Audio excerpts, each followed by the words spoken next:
여러분 루틴이라는 말 들어보셨습니까? 어떤 이렇게 반복적으로 정해진 순서에 따라서 자기만의 그 순서들이 있잖아요.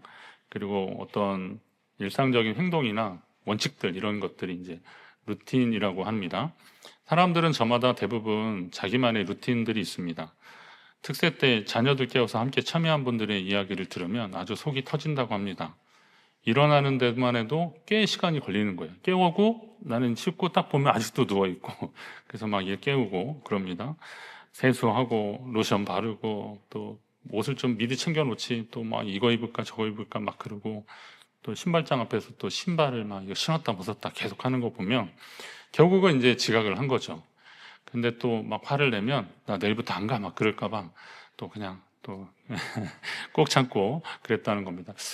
우리 아이들도 그랬던 것 같아요. 뭐 교회 무슨 특별한 때 깨우면은 뭐 한 10분 이렇게 막 15분 10분 우리는 빨리 나가야 되니까 그런데도 아직도 많이 남았는데 왜 이렇게 깨우냐고 막 그러는 거죠. 근데 반면에 매일 새벽 기도를 하는 분들은 그 새벽 기도 딱 일어나서 새벽 기도 채비를 하고 나오는 데까지 그렇게 많이 걸리지 않습니다. 그런 경우 있으실 겁니다. 전에 한번 특세 할 때요. 특세 첫날인데 제가 저쪽 아파트 살 때인데 48분에 일어났어요.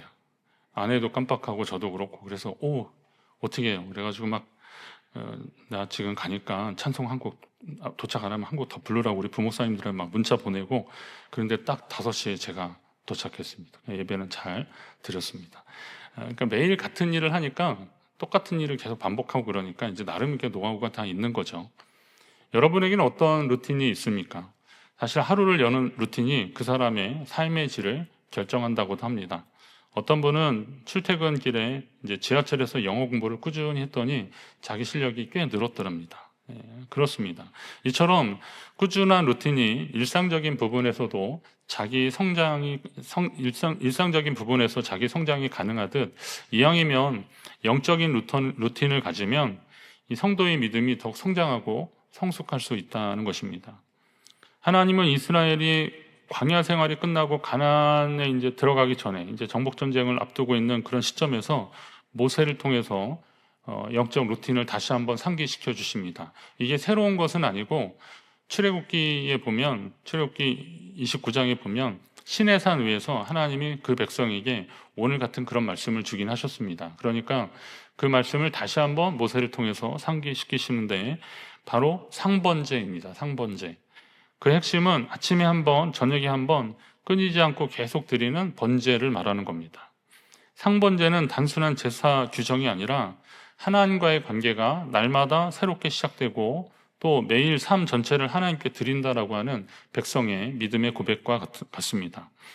여러분에게도 날마다 하나님께 가까이 가는 영적 습관들이 나름 다 있으실 겁니다. 잘하고 계신 겁니다. 그런데 혹시 아직 그러한 영적인 루틴, 거룩한 습관이 제대로 좀 정착되지 않은 분들이 있다면 오늘 말씀을 통해서 다시 한번 다짐하고 하나님께 더 가까이 가시기를 간절히 바랍니다. 우선 오늘 이 말씀을 모세를 통해서 말씀해 주고 있습니다. 본문 1절, 2절 말씀은 민수기 28장과 29장의 서론에 해당되는 말씀입니다. 이스라엘 자손에게 명령하여 그들에게 이르라. 내 헌물, 내 음식인 화제물, 내 향기로운 것은 너희가 그 정한 시기에 삼가 내게 바칠지니라 라고 그렇게 말씀합니다. 자, 그런데 잘 보시면 이 말씀을 모세를 통해서 말씀해주고 계십니다. 그래서 모세라야 하실 수 있는 말씀, 모세라야 할 수 있는 이야기가 있다는 겁니다. 근데 우리는 모세가 여호수아에게 안수하면서 자기에게 부여됐던 그 리더십을 이양한 것을 이미 알고 있지 않습니까? 그런데 이번만이 아니라 모세는 이후에도 일정 기간 동안에 백성들에게 하나님의 말씀을 전달하는 것을 계속하고 있습니다. 다음 지도자인 여호수아를 통해서 말씀하실 수도 있는데 왜 굳이 리더십을 이양한 모세를 통해서 하나님이 말씀하게 하셨을까요? 여기에도 하나님의 뜻과 계획이 있다라는 것을 우리는 알 수 있습니다. 저는 그래서 모세라야 할 수 있는 이야기라고 소제목을 정한 겁니다. 우선은 모세가 언약의 기준을 세운 사람이기 때문에 모세라서 이 이야기를 할 수 있는 겁니다. 하나님은 시내산 위에서 율법과 예배 규례를 주실 때 모세를 통해서 주셨습니다. 크게 보면 모세의 사역은 율법과 예배를 통한 하나님 백성의 정체성을 확립하는데 모세를 하나님이 사용하신 겁니다. 십계명을 주시고요. 거기에 따른 뭐 이제 다른 계명 이런 것들이 쭉 있지 않습니까? 근데 그런 것들을 주시면서 음식 정결법이나 뭐 이런 것들 계속 보면서 그걸 지키는 게 하나님 백성의 모습이구나. 그러니까 우리는 하나님 백성이기 때문에 계명을 지키고 또 이렇게 살아간다라는 그런 훈련을 지금 계속 모세는 시켜주고 있는 겁니다. 그리고 여호수아는 어떻게 하는 겁니까? 하나님이 주신 그 땅에 들어가서 전쟁을 해서 승리로 이끌어서 하나님의 이 약속이 이렇게 이루어졌다. 하나님의 약속의 실현을 경험하게 하는 것이 바로 여호수아의 사명이었던 겁니다. 그럼 두 사람의 사명이 딱 드러나죠. 모세는 율법과 계명을 통한 이스라엘 백성들의 어떤 정체성, 그리고 여호수아는 가나안 땅을 정복함으로 인하여서 그 땅을 하나님이 주시겠다고 하는 약속이 실현되는 것을 보게 하는 것, 그것이 여호수아의 사명이었던 겁니다. 물론 하나님의 말씀과 언약의 근거에서 여호수아가 백성에게 오늘 이런 상번제나 이런 것도 말씀하실 수도 있겠죠. 저도 오늘 그러고 있는 거 아닙니까? 기록된 하나님의 말씀을 근거해서 오늘 시대의 하나님 뜻이 무엇일까요? 라고 여러분에게 나누어 드리고 있습니다. 이게 설교하고 있는 거죠. 여호수아도 충분히 그렇게 할 수 있었을 것입니다. 그런데 이왕이면 계명과 율법을 전달한 모세가 하나님의 뜻을 전달하는 것이 백성들 마음에 훨씬 더 새겨질 것이다 라고 하나님이 생각하신 거죠. 그런 의미에서 모세는 마지막까지 하나님의 뜻을 전하는 사명을 다했던 겁니다. 그래서 모세라야 할 수 있는 이야기가 있었던 겁니다. 모세였기 때문에 그때 하나님이 그렇게 하지 않으셨느냐. 그랬는데 우리가 하나님을 등지고 그랬다가 그렇게 하나님께 징계를 받지 않았느냐라고 하는 그 검증된 이야기들도 있고, 또 왜 하나님이 그렇게 말씀하셨는데, 그리고 내가 그때 그렇게 전달했는데 왜 우리는 다른 길로 가고 있느냐라고 모세라서야 할 수 있는 이야기들이 있습니다. 여러분에게 어떤 이야기를 할 때 만약에 어떤 사람이 나를 잘 모르는데 처음 본 것 같은데 그런 사람이 이런저런 얘기하면 그것도 좋은 얘기 아니고 자꾸 나쁜 얘기하면, 아니면 좀 부담되는 얘기하면 좀 싫지 않습니까? 예. 너는 왜 옷 모양이 그러냐 뭐 이런 얘기를 하거나, 아니면 너는 왜 어떠냐라고 자꾸 이렇게 평가를 자꾸 하면 그거 사실 기분 좋지 않잖아요. 그런데 나를 너무 잘 아는, 그리고 나와 시간을 함께 공유한 그 사람이 나한테 그런저런 얘기를 하면 그런 얘기를 좀 새겨도 듣게 되고 그러는 거죠. 오늘 상번제 이 이야기는 영적인 문제거든요. 그들이 뭐 어느 쪽에 가서 무슨 먹을 것을 이렇게 얻어오고 이런 문제가 아니라 하나님과의 영적인 관계를 이어가는 거기 때문에 이런 이야기들은 사실은 방해하는 요소들도 많고 육신의 본성들은 그거하고 상관없는 다른 쪽으로 자꾸 가게 만드는 게 많거든요. 그러니까 어쩌면 좀 부담되는 얘기였어요. 근데 이런 이야기를 모세가 마지막에 백성들에게 하는 거예요. 모세라서 할 수 있는 이야기들이 있습니다. 여러분, 오늘 여러분에게 그라서 할 수 있는 이야기들이 분명히 있을 겁니다. 근데 이런 이야기들도 우리가 좀 새겨 들어야 되는 거죠. 그렇다고 해서 그러니까 내가 모세가 돼야겠다 이러지 마시고요. 다 모세가 되면 그 얘기를 들을 사람이 없는 거지 않습니까? 모세는 삶을 정말 나의 마지막이 다 됐구나. 그러면 하나님이 이 백성을 향해서 뭘 원하실까? 정말 유언과도 같은 그런 말씀을 하고 있는 거기 때문에 그는 더 신중했던 겁니다. 그리고 이미 하나님이 주신 말씀을 근거해서 다시 어떤 리마인드를 시켜준 거예요. 다시 상기시켜준 겁니다. 그렇기 때문에 모세는 모세라서야 할 수 있는 이야기들을 해주고 있는 겁니다. 그럼 여러분도 이 땅을 살면서 여러분이 경험했던 이야기들을 해주는 것이 참 좋습니다. 여러분이 신앙생활 하면서 경험했던 것, 그런 거 있잖아요. 그냥 어느 집에 어느 아들이 어땠더라, 누구네 딸이 어떻더라 이런 얘기 하는 거 마시고요. 그냥 내가 예전에 말이야 그러면서 정말 어렵고 힘들 때 하나님께 정말 눈물로 기도했는데 하나님이 그 기도를 들으셨네. 그게 바로 너란다. 이런 얘기 할 때 그 느낌이 다를 거 아닙니까? 그리고 또 너 예전에 그런 일 있었지. 그때 너도 알지 못하는 상황에서 그렇게 됐지 않느냐. 그거 너를 위해서 기도한 사람들이 참 많이 있었어 라고 하면서 그때 그 기억을 생생하게 이야기해주면 그게 그에게는 큰 도전이 되는 거죠. 그런 이야기를 나를 위해서 기도도 해주지 않은 사람이 그런 얘기하면은 그냥 뭐 하나님이 하셨다니까 그런 줄 아는 거죠. 그런데 정말 그때 그 경험을 같이 공유한 누군가 해줄 때 거기에서 이게 하나님이 역사하셨구나라는 것을 깨닫게 되는 겁니다. 그러면 믿음의 선배들이 하는 일들은 바로 그런 거죠.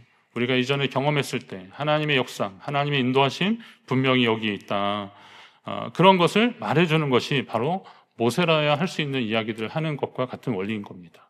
여러분이 그런 말씀들을 전해주시고요. 또 그런 경험들이 더 풍성해지기를 간절히 바랍니다.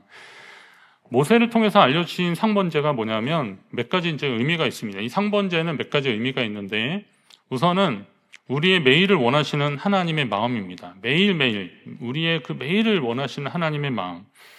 이스라엘 자손에게 내 헌물, 내 음식인 화제물, 내 향기로운 것을 이렇게 하나님이 바치라고 하는데요. 이 제사를 드리는 백성들이 자기의 소중한 것을 드리는 것 같은데 제물을 이렇게 가져와서 드리는 거잖아요. 그런데 정말 이렇게 소중한 것을 드리는 것 같은데 알고 보니까 그것도 다 하나님께로부터 비롯되었다라는 거죠. 하나님이 주신 것을 주님께 드리는 것입니다. 이게 바로 하나님의 것을 드리는 원리이죠. 하나님이 제물을 가리켜 내 음식이라고 하십니다. 내 음식.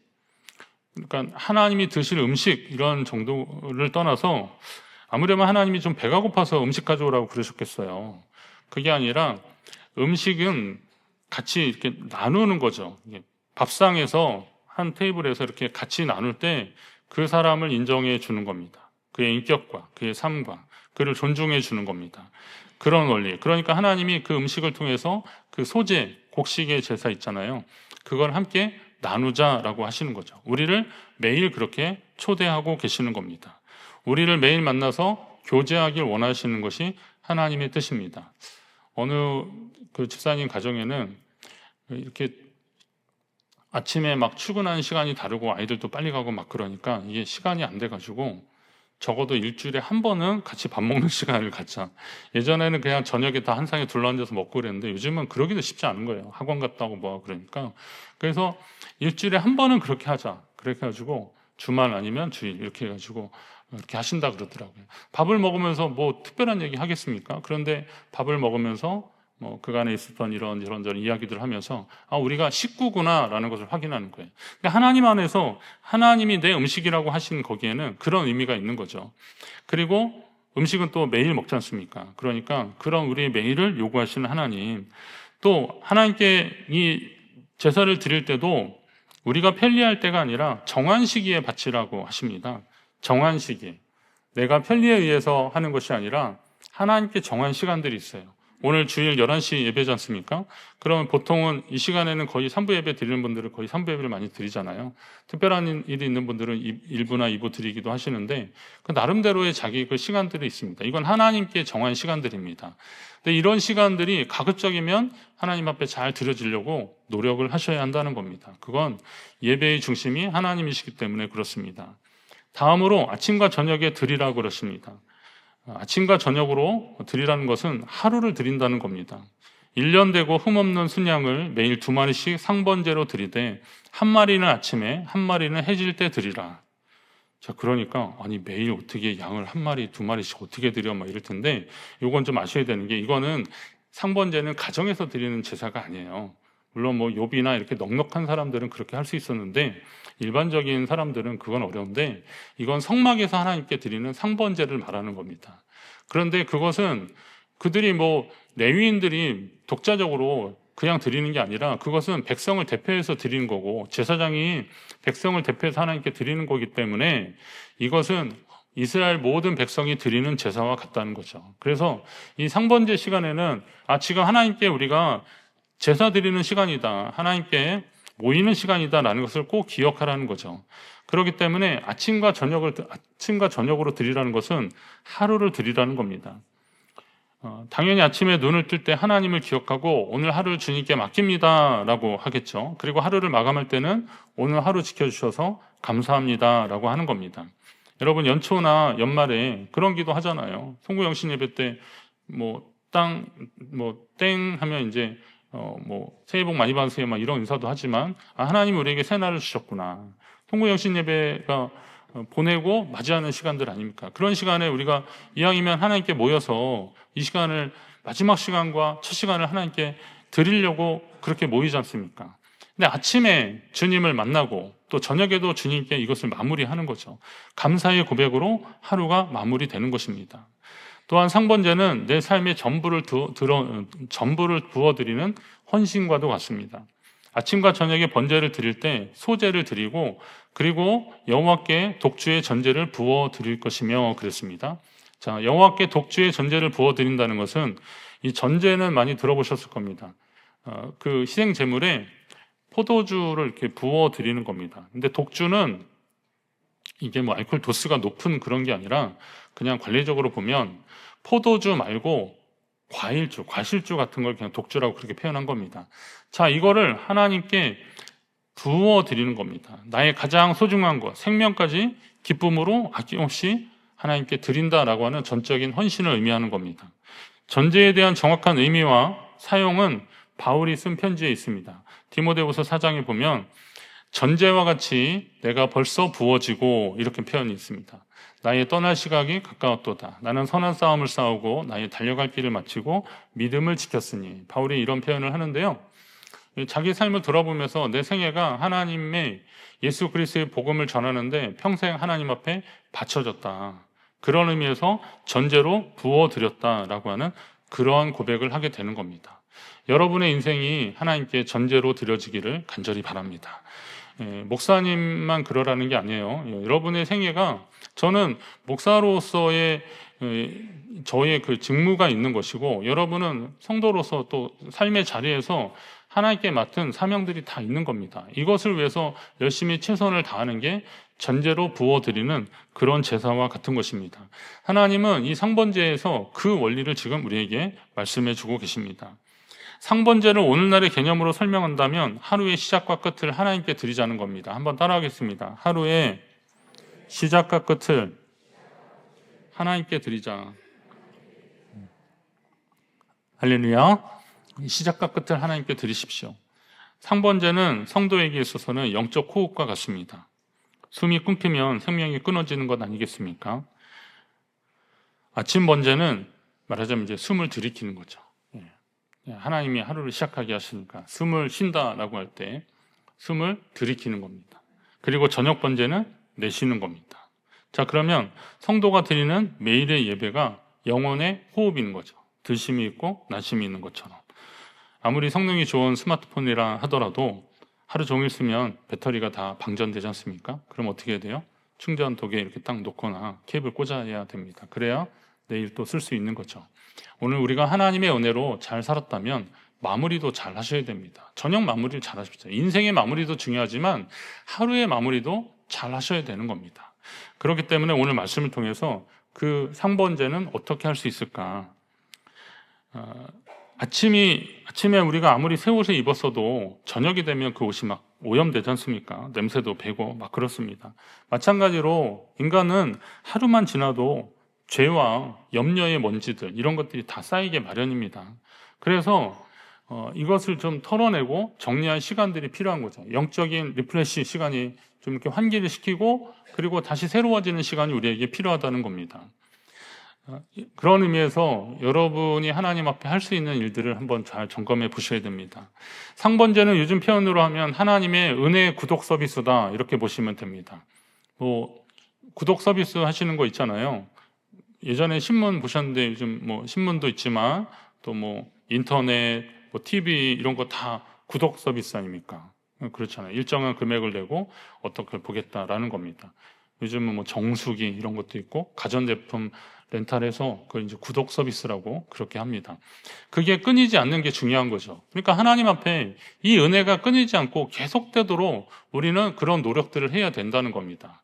그냥 하나님이 알아서 은혜 채워주시고 알아서 뭐 필요하면 쓰시겠지 이런 거 말고 하나님 앞에 간절히 소망하면서 하나님의 마음을 알려고 노력하고 그리고 주님께 가까이 가려고 힘쓰는 그런 시도들을 계속 하셔야 된다는 겁니다. 영혼의 공급이 막히지 않도록 해야 되는 겁니다. 어릴 적 저는 아침 일찍 대문 앞으로 배달되는 우유를 가져오는 일을 담당했습니다. 우유 드셔보셨죠? 매일. 이게 또 있는 집이니까 그런가 하는데 하여튼 우리는 이상하게 그렇게 넉넉하진 않은데 우유는 계속 배달을 해주셨어요. 우리 부모님이 우유 먹어야 키 큰다. 그렇게 철석같이 믿으셔가지고 성공했지 않습니까? 제가 우유 계속 먹었거든요. 그래서 그랬는데, 근데 그걸 아침에 일어나자마자 저한테 가져오는데 저희 집 구조가 약간 이렇게 마당이 이렇게 있는데 이렇게 나가서 이렇게 돌아와야 집을 이렇게 놓고 한 바퀴 돌아야 대문이 나오는 그런 겁니다. 어린 나이에 왜 대문을 이렇게 냈지? 이렇게 생각했을 때 이 햇볕 드는 방향이나 뭐 다른 집 구조 때문에 대문은 같은 방향으로 거의 내니까 그래서 이제 그렇게 한 것 같아요. 아무튼 이렇게 뺑 돌아가야 됐습니다. 근데 뭐 이렇게 비 오는 날도 있고 날 굳은 날도 있는데 이렇게 돌아가서 우유를 가져오는데 그게 좀 귀찮을 수도 있는데 저는 귀찮지 않았습니다. 왜냐하면 제가 먹을 거니까. 제가 먹을 거니까.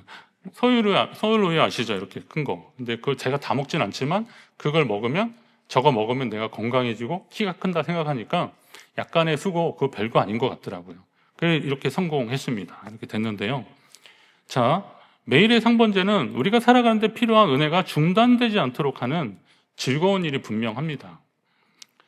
이게 즐거운 일인데 의무감처럼 얘기하면 이게 부담이 되셔서 잘 어려워하시는 것 같긴 해요. 그렇지만 말씀드린 대로 그 일을 통해서 우리가 하나님 안에서 분명한 변화가 일어나고 열매가 맺어진다면 어차피 신앙생활 할 거면 그렇게 하는 게 맞다는 거죠. 여러분의 삶과 가정에 이런 것이 계속되도록 힘쓰셔야 되는 겁니다. 그리고 이게 내가 그것이 영적 습관이 나의 그 어떤 루틴이 되고 그것이 계속 좋은 영향력을 끼치기까지 그렇게 되기까지 좀 시간이 필요하듯이 누군가 그 가정에 그것을 계속 붙잡아 주셔야 돼요. 그래야 다른 가족들도 또 우리 자녀들이 이것을 따라하게 되는 겁니다.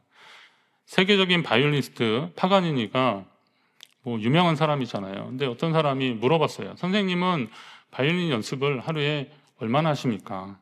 우리 연주자들한테 물어볼게요. 얼마나 하십니까? 그랬더니 파가니니가 그런 말을 했대요. 연습을 하루를 안 하면 내가 알고, 이틀을 안 하면 함께 연주하는 사람이 알고, 3일을 안 하면 관객이 압니다. 그랬다는 겁니다. 그러니까 파가니니는 그냥 계속 연습을 했다는 거죠. 뭐 악마의 영혼을 팔아버린 연주자다, 뭐 이런 정도로 그 파가니니 그 곡들 있잖아요. 그 바이올린 연주자들은 정말 그거 되게 힘들 것 같아요. 손가락이 지날 것 같습니다. 근데 그런 연습을 매일 하지 않으면 그 공연 보려고 사람들이 오는 건데, 파가니 고유의 그 곡이 있거든요. 근데 그거 보려고 오는데 그 연습을 하루라도 안 하면 티가 난다는 거죠. 자, 일반적으로도 그렇습니다. 하루만 기도가 끊겨도 우리는 이 땅에서 마음이 기울고 또 무너짐들이 생기는 겁니다. 어떤 영적인 감각이 둔해지는 겁니다. 그렇기 때문에 우리는 이 믿음의 상번제를 꼭 하나님 앞에 드리려고 노력하셔야 됩니다. 이게 훈련입니다. 한 번의 큰 헌신보다 매일 드리는 작은 헌신을 하나님이 기뻐하십니다. 저는 이 말을 누가 했다 이러기 전에 저는 이 원리를 좀 이렇게 사모합니다.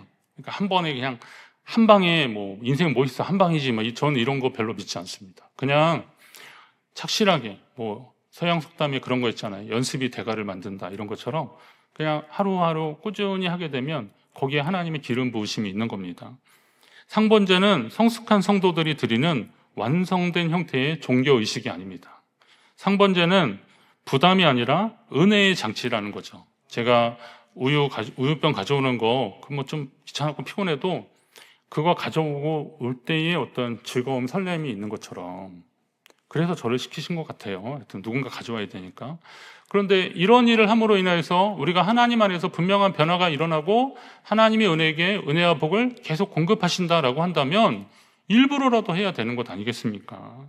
일부러라도 하십시오. 매일 하루를 하나님께 드리려고 노력을 하십시오. 하루 종일 예배하라는 그런 얘기는 아니고요. 예배로 열고 예배로 닫으시고 아니면 기도로 열고 기도로 닫으시고 하여튼 그런 일들을 계속 하시라는 겁니다. 일정한 시간에 일정한 장소에서 하나님께 여러분이 할 수 있는 것들을 하려고 해보십시오. 요즘 말씀 묵상 큐티에 대한 이야기 많이 하는데요. 큐티 하십시오. 일정한 시간에 하나님께 그 시간을 정해서 어떤 분은 출근을 조금 일찍 하셔서 그 자기 업무 공간에서 방해받지 않게 이렇게 하시는 분들이 있다고 그러더라고요. 맞아요. 그렇게 하셔도 좋습니다. 자기만의 시간을 가지십시오. 그렇지 않고 뭐 가정에서 그러실 수 있는 분들은, 어린아이 키우는 분들은 아이들 이제 어린이집 보내고 그러면 남는 그 잠깐의 시간이 자기한테 정말 꿀 같은 시간이래요. 그래서 그때 그냥 잠깐 잠도 자고 막 그랬었는데, 어느 날 하나님이 도전을 주셔가지고 그 시간에 이 정말 내가 정말 좋아하고 소중한 시간에 말씀 묵상하면 좋겠다라고 했더니 그 시간이 정말 귀한 시간이 됐다고 그런 고백을 하는 것도 들었습니다. 또 하실 수 있으면 새벽기도 하실 수 있는 분들은 새벽기도 하십시오. 평생도록 하루에 가장 첫 시간을 주님께 드리고 시작하는 것을 한번 결단해 보십시오. 예, 마음으로도 아멘 하시고 한번 해보세요. 새벽에 하나님을 만나는 일들이 얼마나 귀한 일들인지 모릅니다. 이게 우리 한국교회의 참 전통인데요. 이거는 한국교회가 만든 건 아니잖아요. 예수님이 새벽에 습관을 따라 한적한 곳에 가서 기도하셨다라고 하잖아요. 그러니까 하실 수 있는 분들은 해보시라는 거예요. 아니, 이 중에 뭐 다 나오시라는 말씀이 아니에요. 내가 새벽 기도를 할 수 있는 여건과 체력과 시간이 있으면 한번 도전을 해보시자는 거예요. 그렇게 하셔서 하나님과 첫 시간을, 만물 다 잠들었을 때 첫 시간을 하나님께 드리는 그런 결단을 좀 해보시라는 거죠. 혹시 어려우시면 적어도 하루에 5분에서 10분 정도는 하나님과 교제하는 시간을 가지십시오. 우리가 예수를 믿는다고 하고 하나님을 주님이라고 하는데, 아니, 주인이 계신 그런 삶이 주인을 의식하지 않는 삶을 주일에나 한번 주인을 의식하는 삶이면 그건 진짜 주인을 주님이라고 말하기도 좀 부끄러운 거 아니겠습니까? 그러니까 하루에 단 5분, 10분이라도 주님과 교제하는 시간을 가지십시오. 자, 진짜 안 된다. 그러면 아무리 바빠도 잠을 안 주무시는 분은 없죠. 그러면 잠들기 전에 하나님 앞에 누워서 기도하면 진짜 저는 한 2분도 안 돼서 자버려가지고 5분도 안 되게 자버려. 2분? 5분도 안 돼. 아내가 나 잘게요. 들어갔는데 벌써 코곤데. 그래가지고 제가 일찍 자는구나 알았는데, 근데 그렇게 하면 안 되니까 그 잠들기 전에 하나님 앞에 침대에 무릎을 꿇으시든지 아니면 자세를 갖춰서 하나님과의 그 즐거운 시간들을 좀 가지십시오. 그런 시간을 가지려고 노력을 하십시오. 그거는 내가 그런 시간을 가졌다라고 하는 자기 만족을 얻으려고 하는 행위가 아니라는 거예요. 그거는 우리에게서는 호흡과 같은 생명을 유지하는 장치라는 겁니다. 여러분이 호흡기 꽂고 있는 사람이 누가 와서 그거 뛴다고 해보시죠. 큰일 나는 거 아니겠습니까? 우리는 이런 영혼의 호흡기가 필요한데, 성령의 호흡기가 필요한데 그거 끊어진다고 생각을 해보세요. 절대 있어서는 안 되는 일이잖아요. 오늘 우리가 하나님 앞에 그런 시간들을 꼭 드려야 되는 이유는 바로 이 호흡이 계속 이어져야 하기 때문에 그렇습니다. 말씀 준비하다가 제가 대나무 여러 종류 중에서 모소대나무라는 그 품종이 있다는 것을 알게 됐습니다. 모소대나무. 대나무가 잘 큰다는 얘기를 들어서 이렇게 이제 제가 찾아보니까 모소대나무라는 것이 있는데, 이거는 처음에 한 4, 5년은 겉에 뭐 티도 안 난답니다. 이게 뭐 심겨졌는지 안 됐는지 잘 모른대요. 그런데 한 4, 5년 동안은 뭐 하냐면 계속 뿌리를 내려서 어느 정도 이렇게 딱 자리를 잡고 그때부터 자라기 시작하는데 하루에 30cm 이상을 자란대요. 예. 안 믿어지시는 분은 모소대나무 있다, 지금 말고 있다 찾아보십시오. 그러면 제가 그 영상도 봤는데요. 진짜 이게 뭐 빠른 배속으로 해서 그러기도 하지만 실제로 하루에 이렇게 쭉쭉쭉쭉 자라요. 많이 자라는 거 90cm, 1m도 자라는 모소대나무가 있대요. 그런데 한 4, 5년은 티도 안 나는 거예요. 근데 그동안 뭐 하겠어요? 뿌리를 내리는 거죠. 우리가 신앙생활하면서 하나님 앞에 무슨 큰 대단한 성과를 얻으려고 그러면서 경건 생활하는 거 아니잖아요. 그런데 하나님 앞에 그런 시간들을 그 루틴으로 영적 습관을 잘 가지고 하다 보면 그것이 어느 순간 우리가 성장하고 성숙하는 귀한 계기가 된다는 거예요. 왜 그렇습니까? 오늘 우리가 이 땅 가운데서 믿음으로 살기가 참 어려운 사건들, 상황들, 환경들 얼마나 많이 있습니까? 그럴 때 우리가 이런 영적 습관을 계속 가져서 하나님과 교제하지 않으면 이 땅에서 실패할 수밖에 없다는 거죠. 지금도 이런저런 고민으로 잠 못 이루시는 분들 계실 겁니다. 그런데 한번 생각해 보시죠. 내가 고민하는 시간보다, 그러니까 기도하는 시간보다 고민하는 시간이 더 긴 건 아닐까. 그러면 영적 습관을 다시 한번 점검하셔야 됩니다. 우리가 하나님 앞에 기도하는 시간들, 그리고 하나님과 교제하는 시간들이 계속되면 우리의 고민의 시간들이 그만큼 더 줄어들 줄로 믿습니다. 하나님 앞에 그렇게 하려고 노력을 하십시오. 우리가 드리는 상번제는 눈에 보이는 즉각적인 변화가 없어 보일지 모르지만 매일 드리는 작은 예배가 믿음의 깊은 뿌리를 만들게 되는 겁니다. 이 거룩한 습관이 쌓이면 어느새 주님이 기뻐하실 믿음의 열매가 맺어지게 되는 겁니다. 예수님도 사역을 하실 때 매일같이 기도하셨잖아요. 아니, 예수님이 기도 상담을 해주시고 뭐 해도 바쁘실 뿐인데 매일같이 정말 사람들 고치시고 말씀 전하시고 또 찾아오면 맞아주시고 막 그랬는데, 그래도 예수님은 또 하나님께 계속 기도하는 시간을 가지셨더라고요. 우리가 잘 아는 겟세마네 동산의 기도도 보니까 예수님은 마지막 순간까지 기도하신 것을 보게 됩니다. 아, 하나님의 일을 하려면 기도가 필요한 거구나. 그렇게 되는 겁니다. 이건 사역자인 저만을 위한 말씀이 아니에요. 여러분이 이 땅을 살아가면서 기도 없이 하나님의 일들을 볼 수 있겠습니까? 여러분이 이 땅을 살아가면서 기도하지 않고 하나님과 이런 영적인 교제를 하지 않고 주의 일들을 감당할 수 있겠습니까? 만약에 그런다면 그건 교만입니다. 그건 큰일 납니다. 또 그렇게 했을 때 거기서 오는 실패는 어떻게 감당하려고 그러시는 겁니까? 기관이 이게 좀 바뀌고 그리고 새로운 일을 맡으시고 그런다면 제일 먼저 할 것은 기도하는 일들입니다. 하나님, 제게 만남의 축복을 주시고 좋은 사람 붙여달라고 그렇게 기도하십시오. 그리고 또 우리 교회를 위해서 기도하실 때도 그렇게 하십시오. 하나님, 우리 교회가 이렇게 매일의 상번제를 드리는 그런 것이 계속될 수 있도록, 그리고 그런 믿음의 용사들이 점점 많아져서 기도하는 사람이 이상한 나라가 되지 않도록, 기도하는 사람이, 기도 열심히 하는 사람이 이상한 사람처럼 보이지 않는 그런 영적인 분위기가 될 수 있도록 기도하십시오. 그리고 그것을 만들어 가십시오.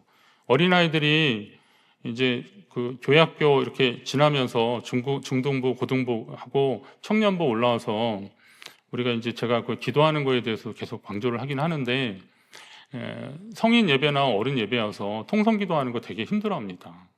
왜냐하면 그렇게 기도하는 걸 잘 배우지 않으면 그렇게 되는 겁니다. 근데 어린아이도 제 경험으로 보니까 어린아이도 하나님께 어려서부터 큐티시키고 말씀 보게 하고 막 그러면 매일 정말 영적인 습관이 하나님께 가까이 가는 그런 습관들이 있습니다. 감사하게도 저는 하나님이 그런 습관을 저한테 허락하셨고 저희 집이 영적 분위기가 그렇게 된 것 때문에 저는 그냥 이렇게 무임승차하듯이 그렇게 됐어요. 근데 어쩔 때는 보면 그게 좀 힘들어 보여도 그런 시간들을 계속 가지고 하나님께 가까이 갔을 때 하나님이 저의 염려보다는 하나님이 비전을 저한테 더 많이 주신 것을 보게 되는 겁니다. 우리 교회가 바로 그런 교회, 우리 주님이 하셨던 대로 이런 영적인 루틴을 잘 만드셔서 하나님 기뻐하시는 역사를 계속 만들어가는 교회 되기를 간절히 바랍니다.